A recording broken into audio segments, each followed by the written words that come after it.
and thanks for tuning in to our very first YouTube tutorial. We're going to be doing kitchen cabinets today. So I'm going to start with this one. As you can see, it has a lot of sheen to it, but the first thing we need to do when we're preparing our kitchen cabinets is we need to clean them. So we use the BioSavvy solution. We love this product. It also cleans our brushes, but you can use warm soapy water. If you choose to use warm soapy water, you'll have to go over them a second time with just warm water to make sure there's no soap residue left. So I'm gonna go ahead and clean these. So I'm just gonna spray it on. And I'm just gonna wipe back any dirt. You know, a lot of grease gets on cabinets. Being in the kitchen, some might have more residue than others, depending on the traffic area of that specific cabinet. This one seems pretty good. Now on this one, we do say no sanding is necessary. However, if you see something that is peeling, or you can already see that there's going to be imperfection that you might not want to show up, want it to show up on your cabinet, you'd want to take care of that before you start painting. So on this cabinet, I can see that there's some varnish drippings coming down the top of this. So I'm just gonna lightly sand that.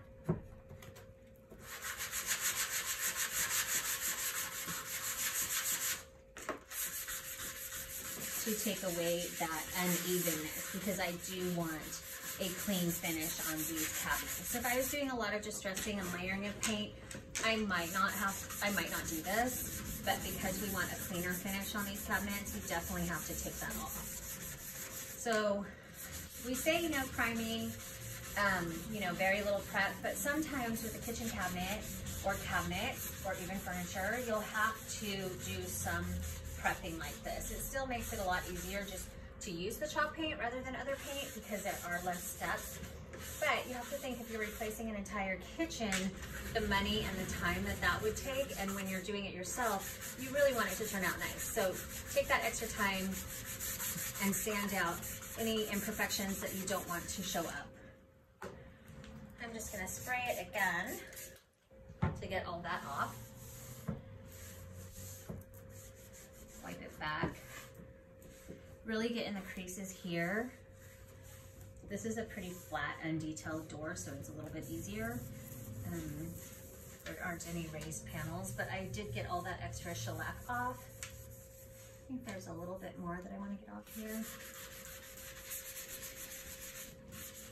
If there is varnish or shellac that's peeling back on your piece, you'll want to sand that off, but just in that little area. Like, I'm not sanding the whole thing, I'm just doing up here, because if you don't sand that off, then it will kind of like crackle through your paint, and it won't give you that durable finish that you're expecting. So a lot of times it's not the paint.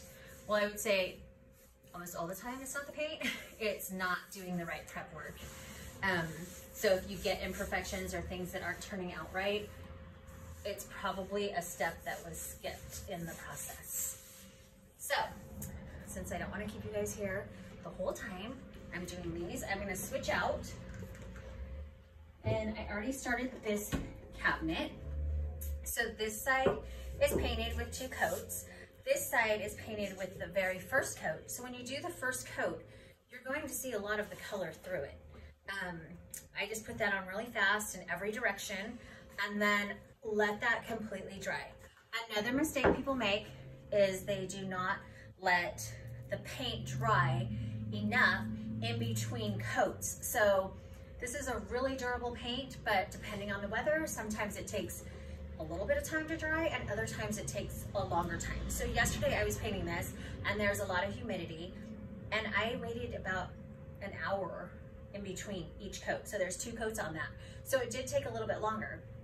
But if you're doing a kitchen, you can start on, you know, one side of cabinets, get your first coat on, and then as you get down to maybe like the 5th cabinet, you might be ready to go back and put the 2nd coat on your very first one that you started painting. So if you want to, you can remove all the hardware first. These cabinets didn't have any hardware, so that was easy. I didn't have to remove anything. But if I'm doing my cabinets if I'm doing other cabinets that have hardware, I take the hardware off first. And if you choose to take the cabinets off, the hinges, be sure to put a piece of tape. So I would number this. If this was the first cabinet, you know, the very first door in the kitchen, I would put a number 1 here on the actual cabinet the cabinet facing that I'm painting. And then inside of the shelving where this cabinet door goes, I would also put a number 1 inside the cabinet shelving. So that way I know that this cabinet goes back to those hinges. Because they're not all gonna be screwed into the cabinet facings the same. So if you don't want any crooked cabinets, then you wanna make sure that you do that. So that's just a little tip to make things easier, learn from my mistakes. So I'm gonna go ahead and show you what I do to paint the cabinets. So first off, I am using Paris Gray. So I'm just gonna open that. Ooh. Well, just to stress my table a little more. I'm going to stir it.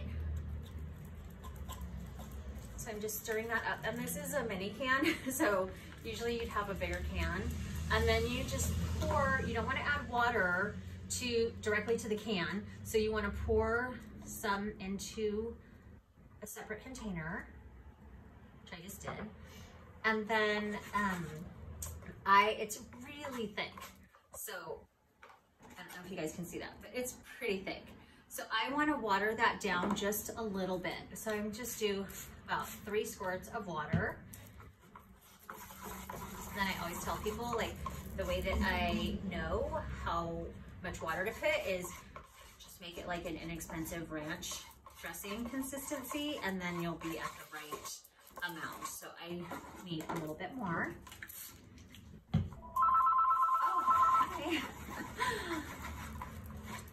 We're not actually open. I'm just at the shop painting just because it's easier because all my stuff is here. I will be taking a bunch of stuff home since, you know, we're not supposed to be out and about, but Big and I are the only ones here at the shop, so we're fine. Okay, so then after I mix that up, I'm just gonna spray my brush a little bit with water. And the water actually gives you a smoother finish. So if you're using a regular anti-Sloan brush like this one, this is the medium-sized brush.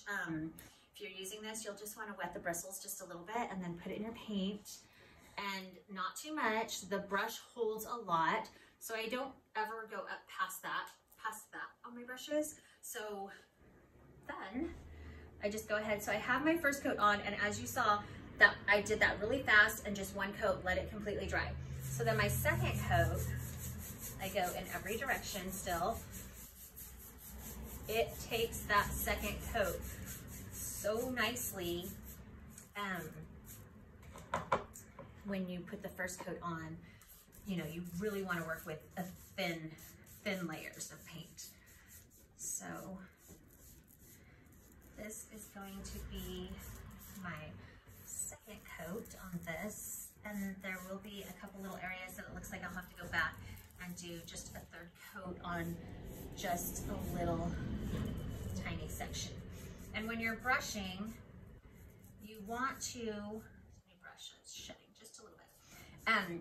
You want to make sure that you're not pressing down. You don't want to press down. You don't want the bristles to look like, let me find a piece of board that I can paint on. You don't want the brush to go like that. That's not right.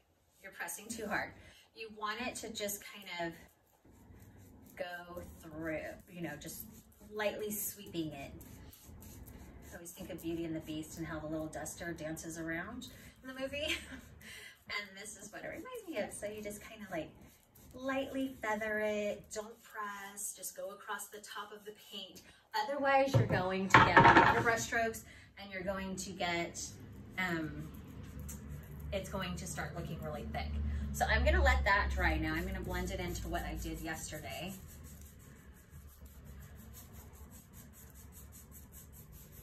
And you're really working with your full arm when you're painting. You're not just using this part. If you're doing that, just that, you're probably gonna get a lot more pressure on your piece and a lot more brush strokes. So even though I'm going in different directions, it's totally fine because when this dries, it's going to look really smooth. Another thing you can do if you want it to be super smooth is in between coats, you can lightly sand with a very fine sandpaper, and that'll give you a smoother finish as well. So I'm going, for the purpose of the video, I'm going to show you what you can do on this side. Now this is actually for a customer, so they've asked that we do a top coat on it. So instead of waxing, I'm gonna use the Sloan lacquer. Let me grab that real quick.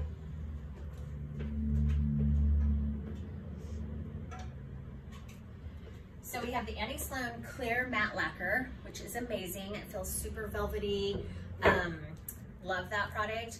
Now, if you're doing kitchen cabinets or say a tabletop, what you could do, this gloss finish, which is also a lacquer, new, Sloan lacquer, but it's the gloss finish.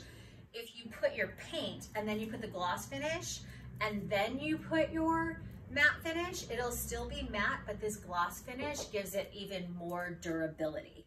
So I would recommend that you paint the cabinets, put the gloss finish, and then put the matte finish over the gloss. You'll get super amazing durability. You'll be pleased with it, and you won't have to worry about scratches or chips. So our next step will just be putting on the clear matte lacquer. Open that.